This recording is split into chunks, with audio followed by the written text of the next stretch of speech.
Hey there, my name is Digital Girl, and today I'll be walking you through creating a sign-up form in Mailchimp. Before we get started, be sure to hit that subscribe button for more Mailchimp tutorials along with other marketing-related videos. Once you're logged into Mailchimp, head on up over to the left-hand menu here and click on Audience. From there, head on over to the right-hand side where it says Manage Audience, click the drop-down, and head on down to Sign-up Forms. As you'll see, there are several different options here. We can go ahead and create a form, which is what we're going to do today. You can also embed forms onto your website or blog. You can create a subscriber pop-up, a contact form, and then you can also go over different form integrations. So again, for today, we're going to select the first option, which is the form builder. Once you're on the form builder page, you'll notice a rather large drop-down here with different options and different things that you can customize within Mailchimp. Today we're going to stick with the sign up form because that's the form that we want to build and create here. Next, you do have the option to allow subscribers to pick the email format. So whether that's plain text or HTML, I'm going to leave it unchecked, assuming that most people are viewing this in HTML at this point. As you can see here, it says if they choose plain text, they won't receive your fancy HTML version, which is kind of no fun because you put a lot of work into your HTML version, right? Next, we've got the sign up form URL, and this is a link that you'll be able to share on places like Facebook, Twitter, LinkedIn, and so on. All right, so let's go ahead and start editing the pre-made form. Now, before we get started, I'll show you what the form currently looks like using the form URL. So there you have it. That's what it looks like currently. And starting from the top, we'll go ahead and edit the title.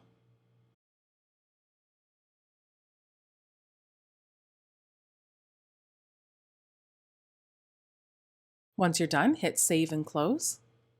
Now that we've updated our title, we'll move on down to the email address. And as you click on the different fields, you'll notice that the field settings appear on the right-hand side. And for the email address, the field label is fine. I'll leave it as is, email address. It is a required field. Of course, we need an email to send out our email newsletter to. We do have the option to add some help text. Now, it is pretty self-explanatory. Adding your email address can really only mean one thing, but I'll go ahead and add some help text so that we can see what it would look like.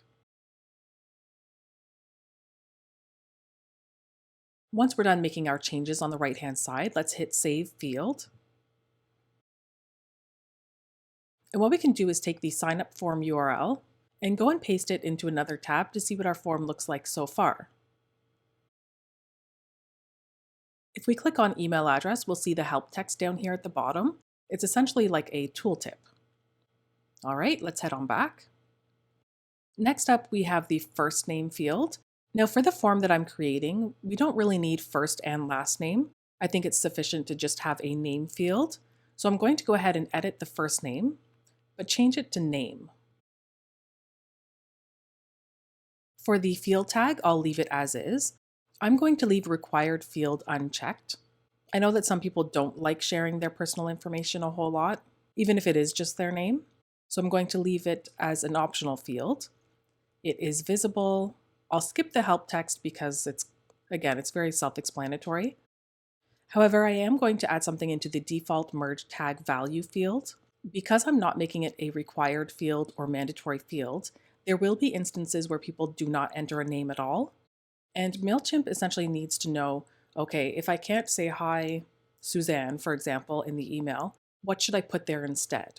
So we can enter something into this field like friend maybe, or valued customer, so that when we send out a personalized email, which is an awesome feature in Mailchimp, Mailchimp will know what to call the person instead of their name.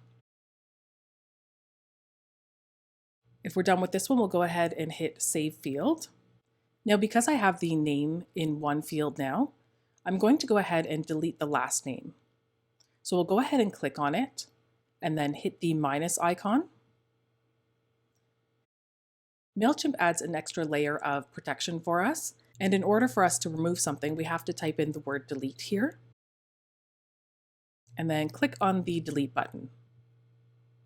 Next up, by default, we have the address and the phone number. However, I'm going to leave these two as hidden. As you can see here, they're hidden because I don't think that most people are going to want to provide this information for this particular sign-up form. I am going to go ahead and keep the birthday field though. I think it would be very cool to send out a birthday email to your audience, offering them perhaps a discount on your store, a promo code. And even if you simply just send out birthday wishes, it's kind of a nice way to keep in touch with your audience throughout the year. So again, over on the right-hand side, let's play around with the field settings a bit.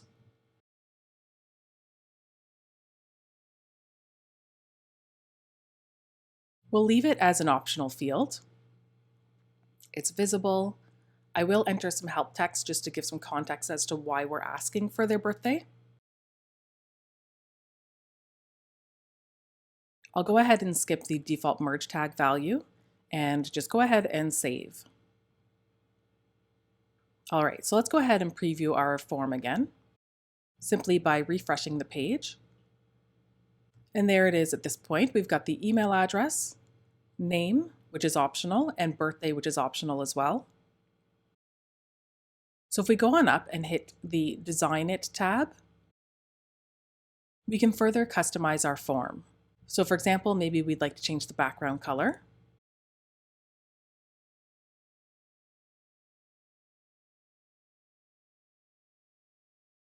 We can also change things like the body color as well, but I'm going to leave it set to white simply because it pops on that gray color.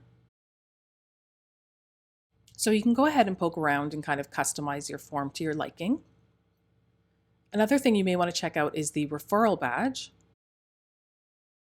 We've got a Grow Your Business with Mailchimp badge, which we can kind of play around with.